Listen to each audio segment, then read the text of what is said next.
Hello everybody, welcome to another video. Today it is the 28th of September. It is a historic day in the Middle East following the assassination of General Secretary of Hezbollah, Hassan Nasrallah. He was killed in an Israeli strike carried out, let's look at the actual unit involved, by the 69th Hammer Squadron from Hatzerim Air Base in the Negev Desert, utilizing a squadron of F-15 Thunders. They flew above the Dakhia suburb in southern Beirut, and they launched 80 plus of the MK-84 bombs. So those are, of course, 2,000 pounds in weight or 1 ton each. So imagine that 80 tons being dropped onto the complex, specifically with the goal of destroying underground Hezbollah facility, which is described as being their headquarters, central nerve within the Dakhia suburb, which has become a massive stronghold for Hezbollah over the past 18 years. And so it was struck during this operation at the same exact time that the Israelis had confirmation that Nasrallah was meeting there, because of course he's not staying over here for extended periods of time.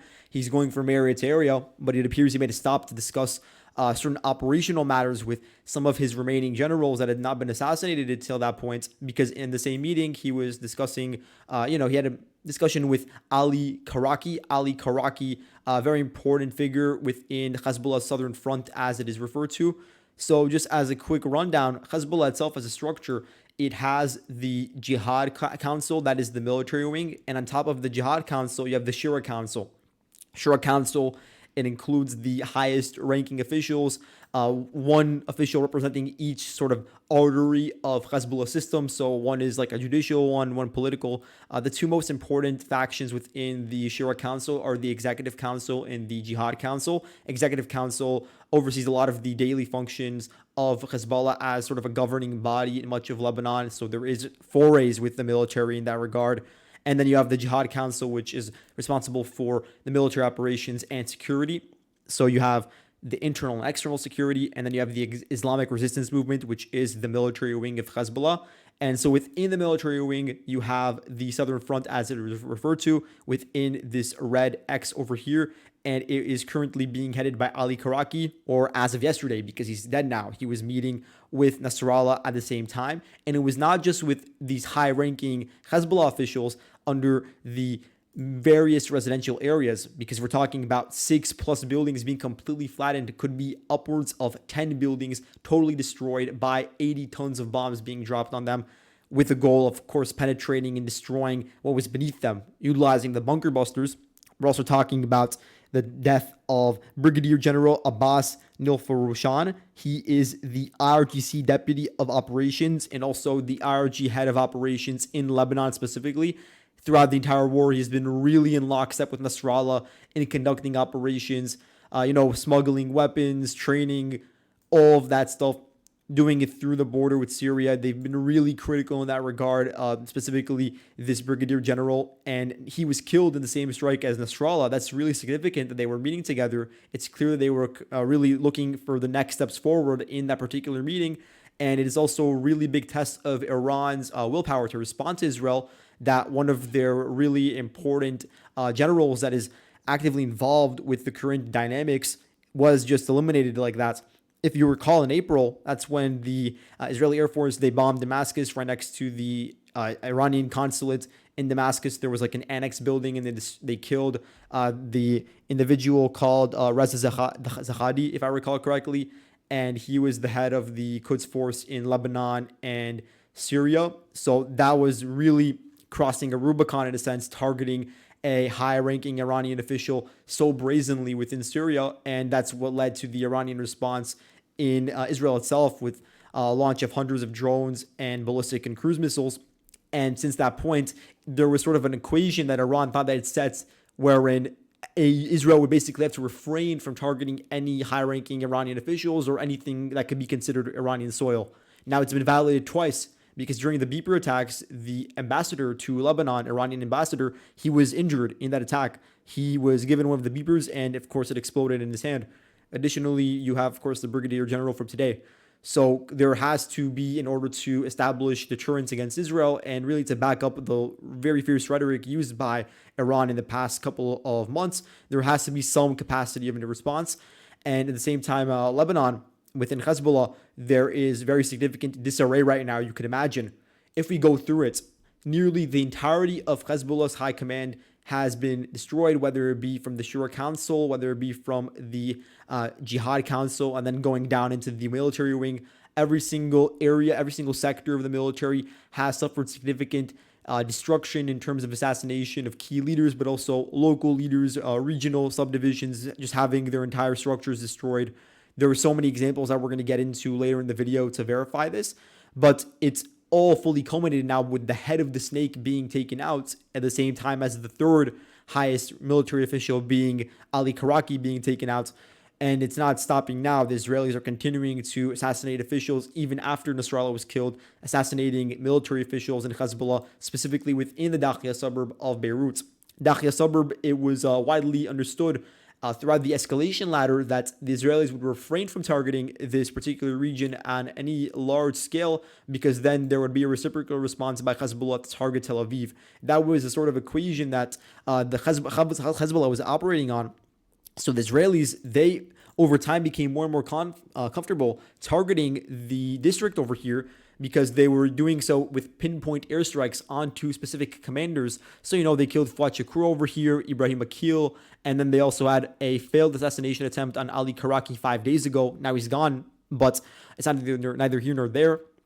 And so over time, it became more normalized, but still, it was within the framework where they wouldn't conduct massive, large-scale bombing of the entire districts, targeting every single Hezbollah installation in the area.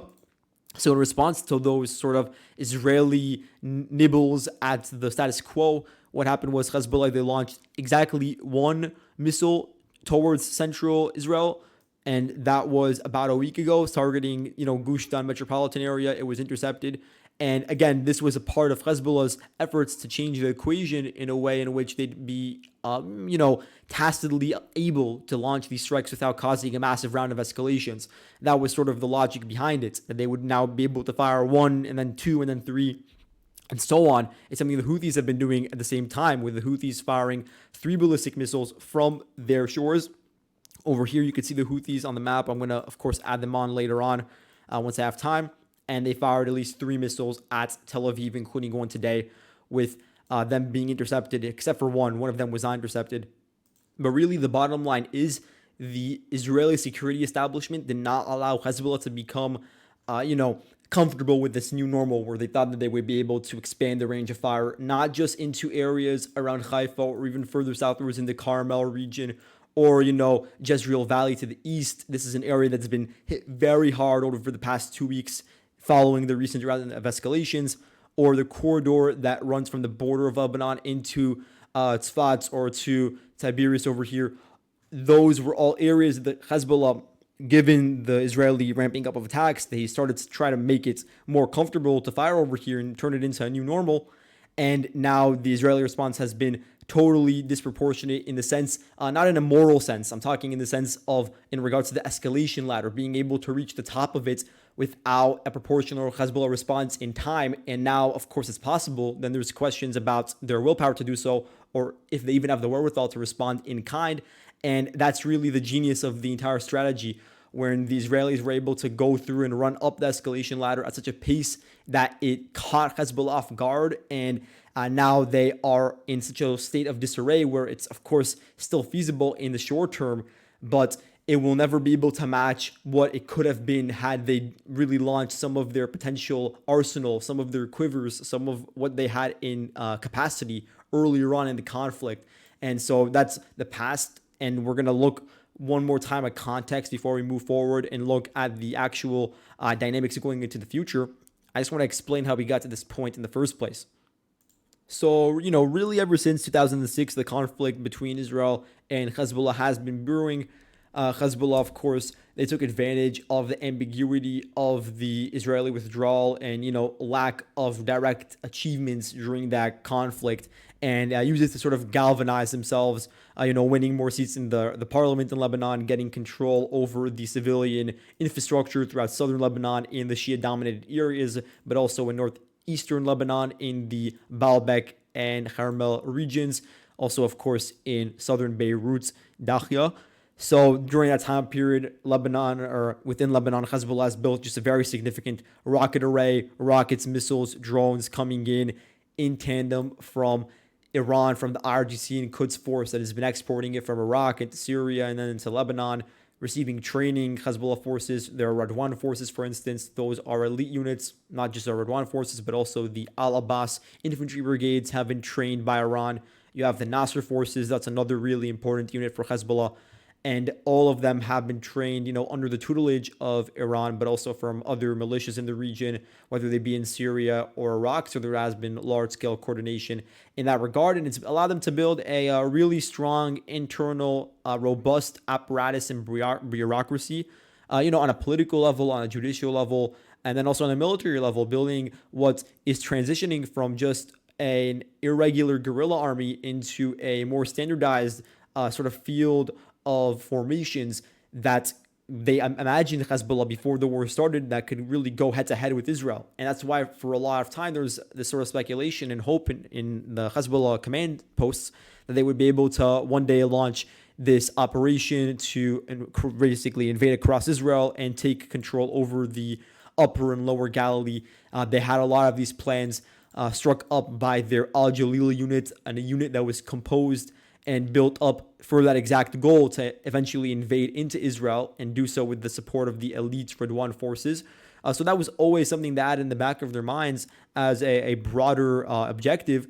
And at the same time, you had in more recent years, the Israelis take a non-confrontational approach to Hezbollah. So one of the first sort of disputes that occurred recently was in late 2022 about gas fields that were discovered off the coast of both countries.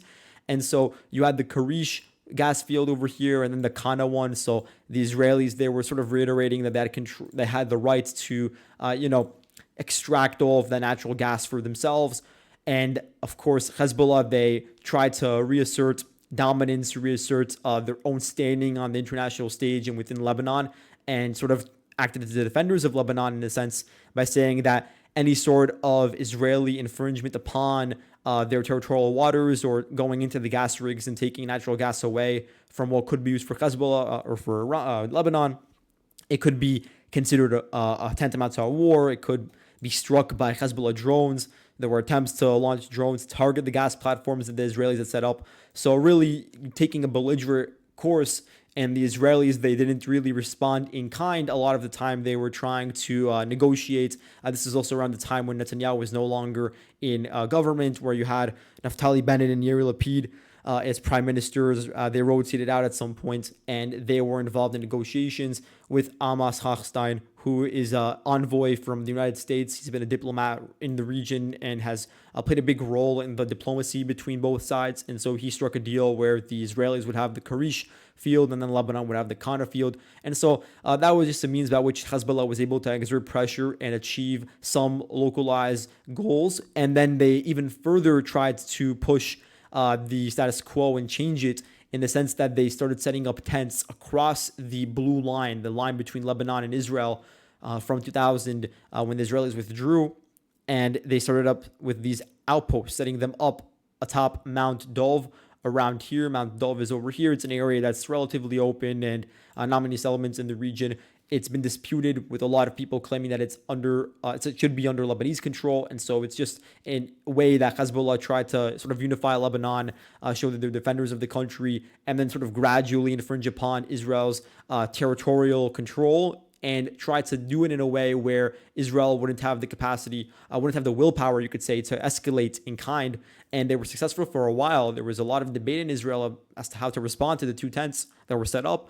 And not really, a serious force was not really taken, really embarked upon for a while, for months, because the entire incident occurred in June of 2023. And a lot of the tents were only targeted once the October 7th attack occurred and Hezbollah began firing rockets into Israel itself. So you did have this long period of time where there was just a lot of questions about how Israel was going to respond strategically to the threat of Hezbollah becoming more emboldened and feeling that it could undermine Israel's deterrence in the region. But again, as I said, a lot of that ended up changing on October 7th. A lot of the drama from beforehand, whether it be within Israel internally, because there were just huge amounts of protests, a lot of division with a huge chunk of the Air Force. For instance, the same squadron we talked about, a lot of the reservists saying that they were not even going to train under the Benjamin Netanyahu government. They were protesting against judicial reform. So there was just so much internal fracturing, and that's also the perfect storm that allowed October 7th to occur. Of course, also a lot of these operational failures by the Israeli intelligence agencies, Amman, Mossad, etc. A lot of them were focused on Lebanon, as we'll get into in a second.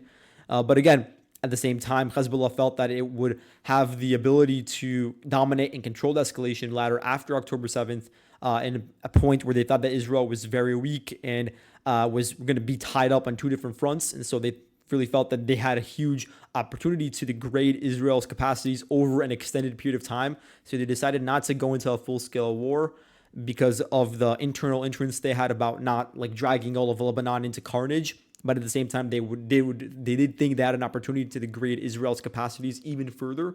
So that's what's been happening for the past year almost, with Hezbollah rocket fires, 9,000 rockets being launched across the border, usually short range, targeting this sort of strip of territory that you're seeing me go over in red over here. This has really been the epicenter, but in recent months, the range of fire has expanded into cities like Nahariya, Tzfat, even as further south as Tiberias, Nazareth, Yokneam. There are also the northeastern suburbs of Haifa. These have recently come under Hezbollah rocket fire. The Krayot region over here next, Acre. There is various other examples, but we're going to get into them later on. But just as my point, a big turning point within the conflict, the low-scale conflict between Lebanon and Hezbollah and Israel, wherein Israel was conducting these daily strikes on rocket launchers, on local commanders, on stockpiles of weapons. Again, it was doing so at a pace that was, of course, not yet. It was very different than previously in the status quo before October 7th, but it still hadn't reached the level that we're seeing right now in September of 2024. And so really a big factor in the shift was the July 27th Majid al-Shams strike by Hezbollah, the rocket that hit the soccer field in Majid al-Shams, the Druzi village in northeastern Golan Heights, which led to the death of 12 people. That was really a cause for outrage, and it was basically a symbol that, again, keeping a low-intensity conflict was really not favorable for the Israeli citizens. About 80,000 of them that had to evacuate from their homes in northern Israel, go southwards, or the ones that were still living there. And that sort of increased the readiness of the IDF, led them to a response. 3 days later, killing Fuad Shakur. He was really the head of the Hezbollah military operations within the Islamic resistance movement. Then July 31st, the killing of Ismail Haniyeh, really significant in the sense that it was really embarked upon within Tehran. And so far, there hasn't been a response from Iran, as we talked about previously. And then you had this period of time where there was a lot of tension because Hezbollah, they did vow to respond in a significant manner because they had to match the Israeli escalation in a sense because of the strikes on Beirut that led to the destruction of their leaders. So August 25th, that's when the IDF, they went on this sort of preemptive operation, destroyed hundreds of Hezbollah barrels of rockets that were aimed towards portions of Israel that are deeper than they had previously targeted. And that was really the beginning of a new phase in the conflict where Hezbollah began to feel more comfortable targeting targets in Israel that, if we're going to measure it out, maybe if they're 30 kilometers, 40 kilometers away. And then the IDF also began expanding their intensity of fire, range of fire as well, more targets within northeastern Lebanon. So by mid-September, this is when we had this incident with Yoav Gallant, Israel's Secretary of Defense. A lot of people were reporting in the media that he was about to be replaced by Netanyahu, that he was going to replace him with Gideon Sa'ar, who is a totally different political leader that we could get into another time. But this rumor, it definitely did lure Hezbollah into this false sense of security where they thought that internally there was fracture within Israel and that they were not planning anything imminently to incapacitate Hezbollah's operations. And so they did become more lax during this period of early to mid-September. And I believe that it was really all a ruse from the beginning in order to get Hezbollah to that point and then to launch the beeper incident and the walkie-talkie incident. So that's what occurred around the 16th of September, the Israeli Security Cabinet, they approved new war objectives with Lebanon in the sense that they made it an official goal to return all of the 80,000 residents that were away from their homes back to the northern settlements on the border with Lebanon. And almost immediately after that pledge was basically enacted by the Security Cabinet, that's when you had on September 17th, the pagers explode, leading to over 4,000 injuries when you combine it with the walkie-talkie incident from September 18th. At least 1,500 Hezbollah members being incapacitated during that strike. Really serious wounds, maybe 40, 50 killed in total. So it was really a wide-scale attack. And it was an attack that, in terms of scale, it was really significant in the sense that it targeted so many people from so many different places and from so many ranks at one simultaneous time. It's something that was really a wild card in the escalation ladder, in the sense that in the magnitude was significant, but it wasn't an airstrike or anything like that on a specific area that may have been considered a red line up to that point. So by this point in time, we're getting to September 20th, and this is when a lot of the Hezbollah command structure understood that they were under imminent threat. A lot of the lower and mid-tier Hezbollah military officials had been targeted by the pagers and walkie-talkies, and they suffered significantly as a result. And that's just sort of the effects of shifting away from guerrilla tactics like in Hamas, what they utilize, into a more sophisticated sort of conventional military. That's one of the consequences, that you could get infiltrated in such a way where your entire communications and logistics get just completely undermined by superior force with just much better intelligence capabilities. That's what the Mossad did in that particular case. And that's what they continued to do on September 20th when they targeted Ibrahim Akil, the head of, I believe he's the one who replaced actually Fouad Shakur. And so Ibrahim Akil became the head of operations for the Islamic Resistance Movement. He was killed in the strike on September 20th in the Dakhia suburb, again, leading to a massive ramp up. But the Israelis did not give Hezbollah enough time to prepare a response, to organize it, because, of course, during this time period, they were still trying to understand what was going on. And so their command was not able to quickly transfer them the orders needed. So by September 21st, a day later, the Israelis already started with their massive ramp up of airstrikes on the entirety of southern Lebanon, on various villages, even in the Mount Lebanon region, northeastern Lebanon as well. So just a massive increase in the scale of attacks. And you could tell by the amount of people killed over the past week, which has been upwards of 700 people killed within 1 week. In comparison, before all this started, there are around 900 that were killed, you could say pre-mid-September. And so you could just juxtapose the extent of the Israeli response that occurred in the weeks since. Then on September 23rd, you had an attempted assassination on the head of Hezbollah's Southern Front, Ali Karaki. This one failed, but he was killed, as we said before, 5 days later in the strike on Beirut that killed Nasrallah as well.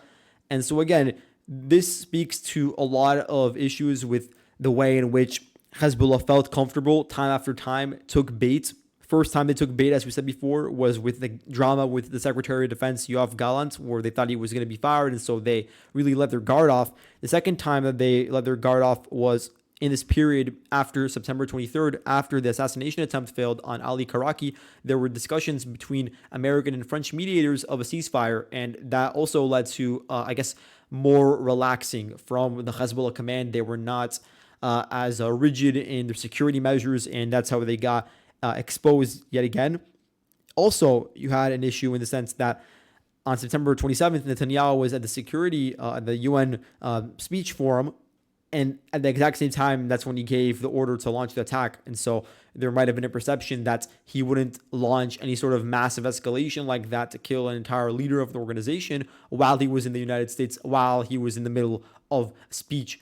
And all of that played a role in the surprise factor. You also have the technical capabilities of Israeli intelligence and Air Force to pull off all these operations, but also the human intelligence aspect of this, which has not been talked about enough. The fact that there are definitely moles within the mid-level tier of Hezbollah command, and those are a lot of the ones that are still alive that you see written about. The ones that have not been killed yet, a lot of them, it may be because they are actively giving the IDF intelligence about the whereabouts of specific leaders, of rocket depots, of various other smuggling positions. All of that is being fed to the Israelis to a certain degree. And it could also reach the point where there may be at least one very high-ranking commander or political element that is feeding Israel that same information, given the fact that they are receiving very timely information about where Nasrallah was located, and that's what allowed them to kill him with just complete assurance in an area like this, in a bunker where he should reasonably be safe. So as you can see over here, I made a flow chart to map out all of Hezbollah's structure. We're going to zoom in and look at the most important points.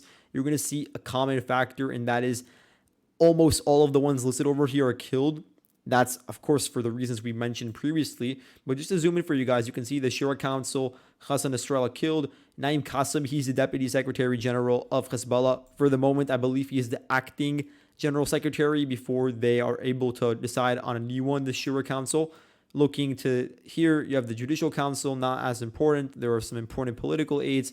You have the Executive Council, which is headed by Hashim Safi al-Din. He is the cousin of Nasrallah. He is very important in the sense that his son actually married the daughter of Soleimani. So there are connections.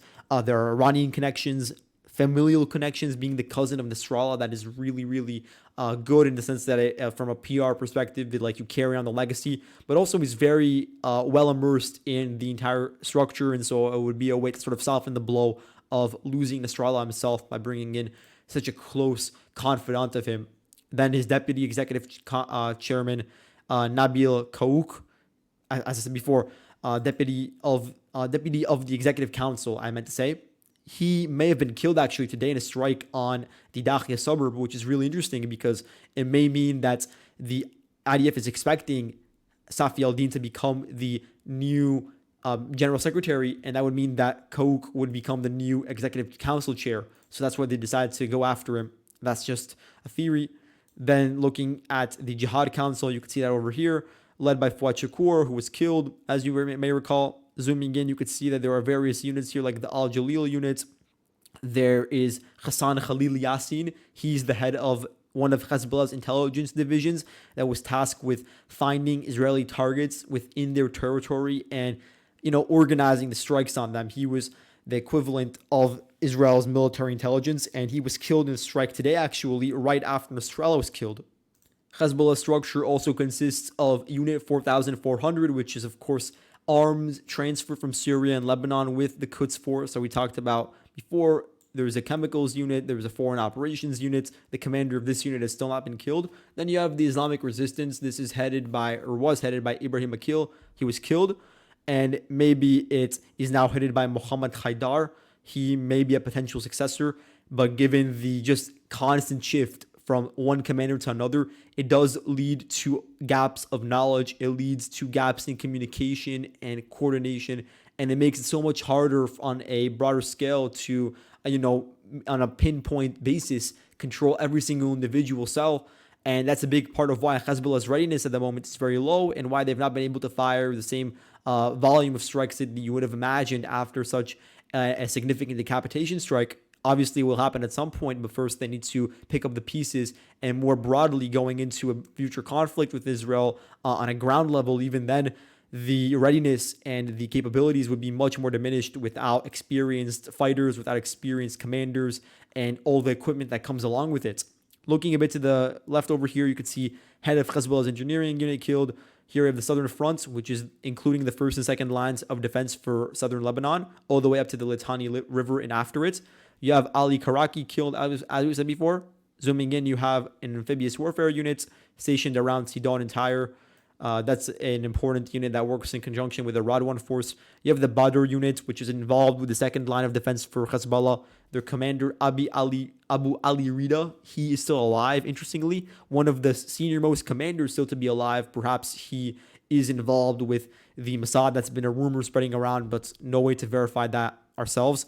Looking here, you have central sector of southern Lebanon. You have several commanders killed in the recent weeks. You have the Al-Abbas Brigades, an elite unit that is an infantry-based element trained by Iran. You have the coastal sector of Hezbollah, eastern sector.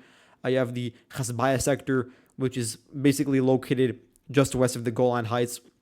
You have the Aziz unit, which is largely responsible for the western border between Hezbollah and Israel, and their commander, Mohammed Nasser, was killed recently. You have the Aziz units. I don't know where that is, but that's in charge of the eastern border between Israel and Lebanon. So they are still operating. You have the Radwan unit. This is, of course, Hezbollah's most elite fighting force. Has a manpower pool of around 3,000, but it could be more in reserve.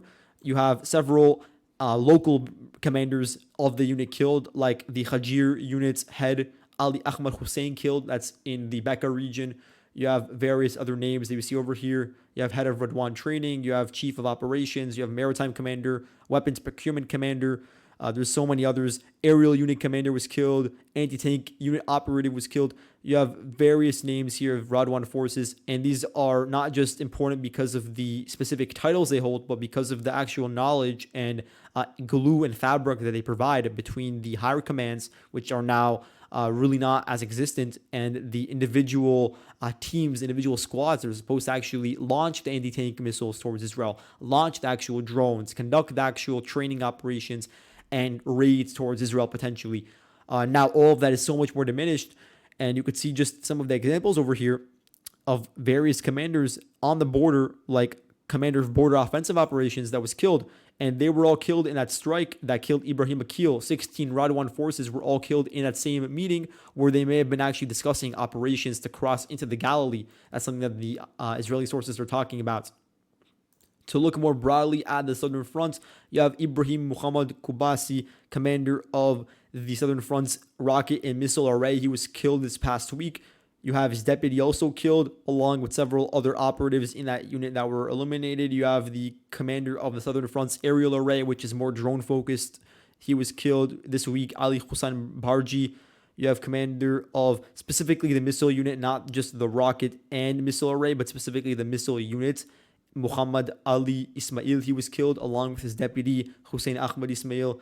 All of these are recent, and it's really important because even though Hezbollah does have a massive stockpile, which there's conflicting reports I'll get to in a second, but even though it's in the tens of thousands at the very least, there's always the issue where you can't really utilize them to their most effective maxim if you don't have really a leader that's guiding them and giving the orders about where to extract them from, where to place them, where to launch them from at one time. All that is really important for the operation of such a large rocket array. And now a lot of that is being undermined by the Israeli strikes targeting those rockets. Here have your security apparatus. The commanders over here have not been killed yet. Hudur Yusuf Nader. Party security is a unit over here. You have external security, which involves with Iraq and Shia militias in Yemen. You have covert operations units over here. So yeah, that's just a rundown of Hezbollah's military structure. I hope you guys like that and all the units involved and the commanders.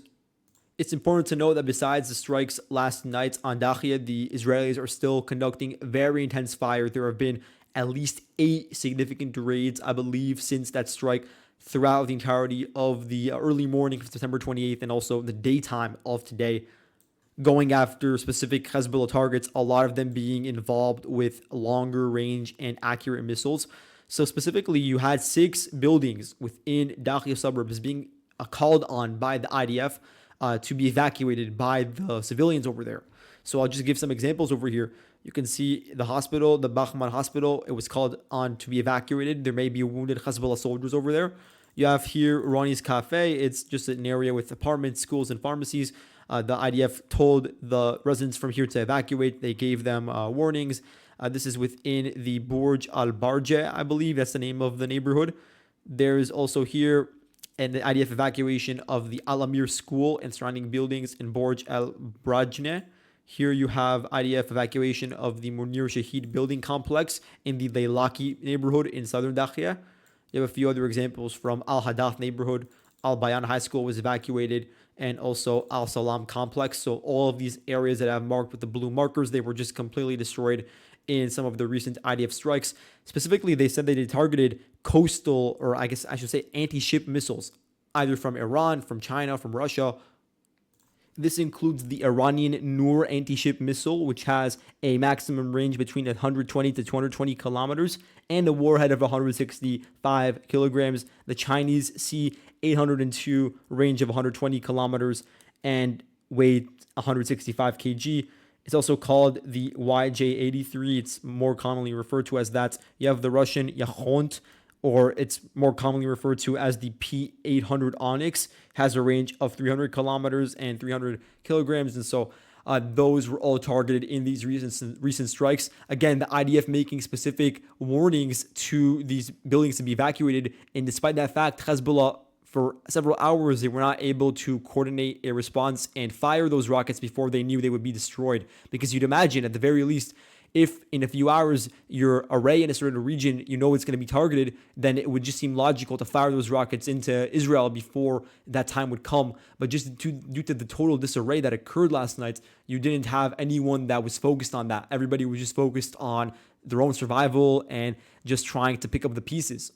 So in the process, Israel is really going in and taking out a large portion of the anti-ship missiles that would be used against Israeli naval forces that would be close to Beirut, but also could be launched directly into Israel from a really long range, because Hezbollah is rumored to have around 5,000 of these longer range missiles, 220 kilometer plus range. It could be even higher than 5,000, but again, a lot of them have never even been utilized because the Hezbollah strategy has been to really drag out the fighting and to conduct very, very limited escalations, and they've not been able to meet Israelis in kind over the past month.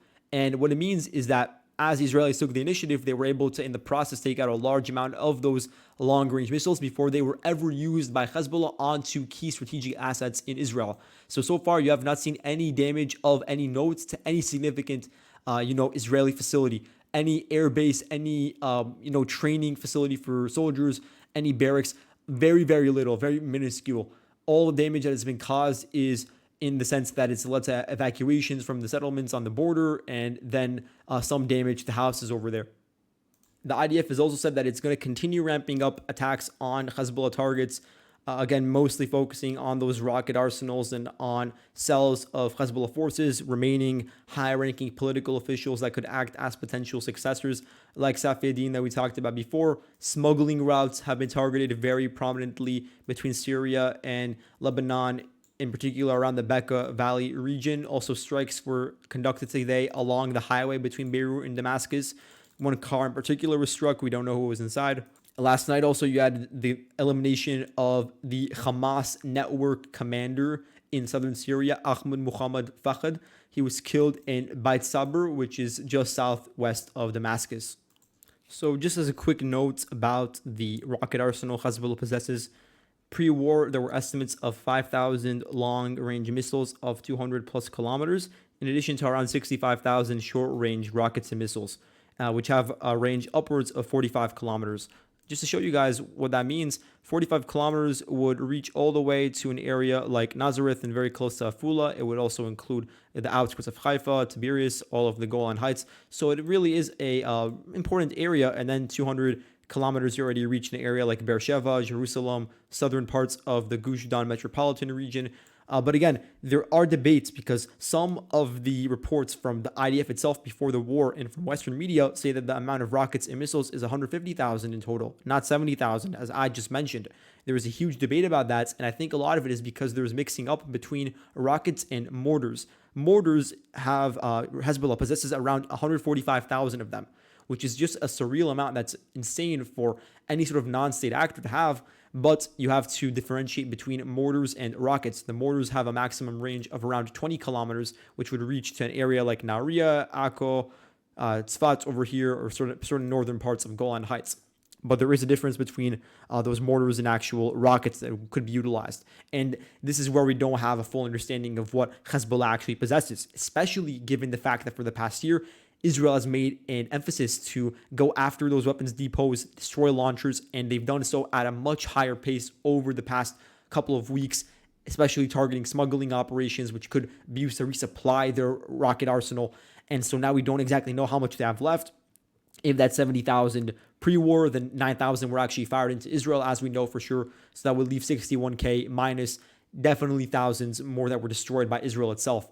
If we're to say that, for instance, going in the future, Hezbollah wants to fire 45,000 rockets into Israel for a protracted period of time, then they can go around 150 days or 5 months firing 300 rockets daily, which is a significant amount, and maybe it will be less. For instance, today, I don't think that Hezbollah launched upwards of 300 rockets. It was closer to around 200 or 150 targeting areas in the Jezreel Valley, for instance, targeting the corridor leading to Tzfat, actually, as of now, targeting areas near Jerusalem and north of Ramallah. And it's interesting how they're targeting these regions, but not directly into Tel Aviv, even after everything that's happened. I do expect that to change, but for now, it hasn't. But yeah, really the point is that all this extended attrition has ended up playing in the favor of Israel, in the sense that Israeli units are not really exhausted by any means. At this point, the ones that are over here have been able to receive rotation. They've not taken any casualties so far throughout the engagements with Hezbollah. The rockets themselves, the effect that they've had is mostly in keeping residents near bomb shelters.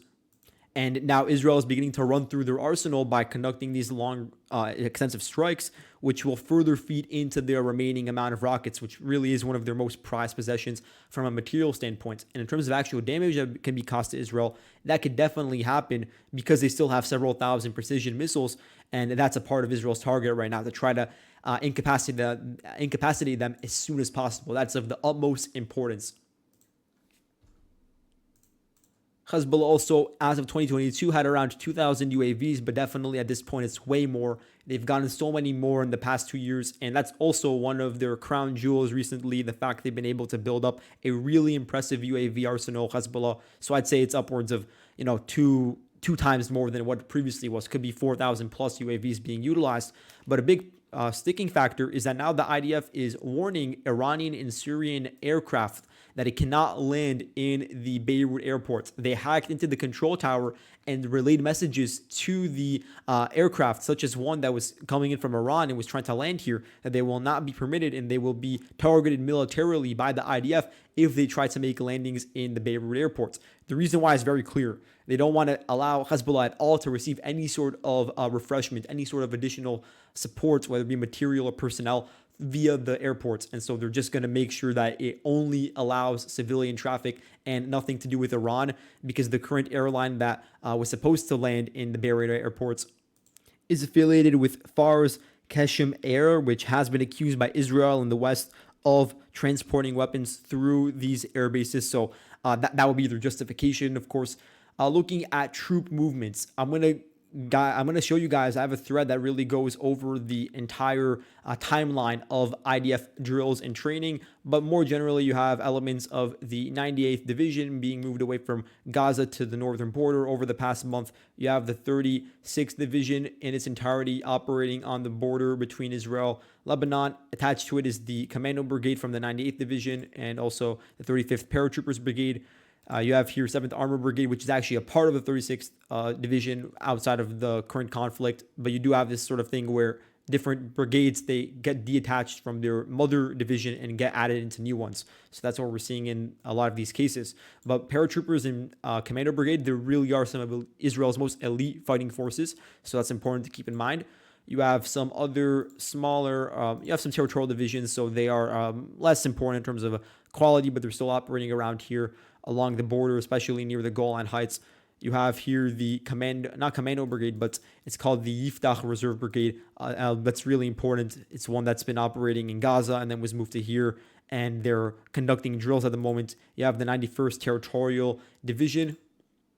So here you can see the timeline. In June, this is where drills were completed by the 55th Paratrooper Brigade. Also, you had the Golani Brigade. Their 12th Battalion was operating in the Golan Heights. Let's go down a little more. You can see in August, Kfir Brigade, which is a reserve unit, but they're operating in Gaza. They were withdrawn from there, conducted brigade-level drills on August 4th.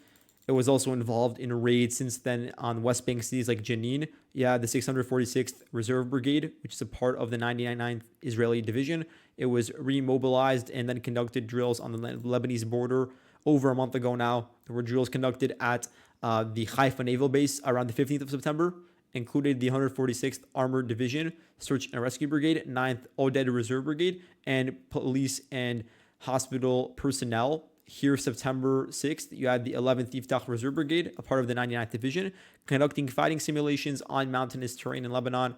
You had 35th Paratroopers Brigade and 89th Commando Brigade. As we said before, they were redeployed to northern Israel following operations in Khan Yunis and east of Deir al-Balach in Gaza, attached to the 36th Division. The IDF announced on the 25th that they were calling up 2 reserve brigades, and at the time, they did not give us the identity of those 2 units. And then on the 26th, they said that the 7th Armored Brigade of the 36th Division completed drills for offensive activities in Lebanon. And the 202nd Paratrooper Battalion of the 35th Brigade was also involved in said operation. Here you can see that yesterday, on September 27th, the IDF announced which units it did mobilize earlier this week. So specifically, the 6th Etzioni and the 228th Alon Reserve Infantry Brigades, they were called up. Etzioni will be deployed under the 36th and Alon under the 91st. The IDF also did mention that it's calling up an unspecified amount of reserve battalions. And actually, you could see that as of today, they said that they were going to call up 3 reserve battalions in addition to the ones that were called up over the past week. And we don't have the identities of any of those battalions as of now. So yeah, based on all that movement, I'm going to update the map on the border, both for Hezbollah units and Israeli units. It's going to be very important to keep an eye out for whether that actually leads to a ground war. I want to talk about that in more detail. So if there's enough support, then I'll do that in a separate video. But hopefully that was informative in the sense that you guys now better understand the Hezbollah command structure, the circumstances leading up to where we are right now, and also Israeli units, getting an idea of where they are. So that's all for today. Thank you all for watching, and I'll see you guys in the next video. Goodbye.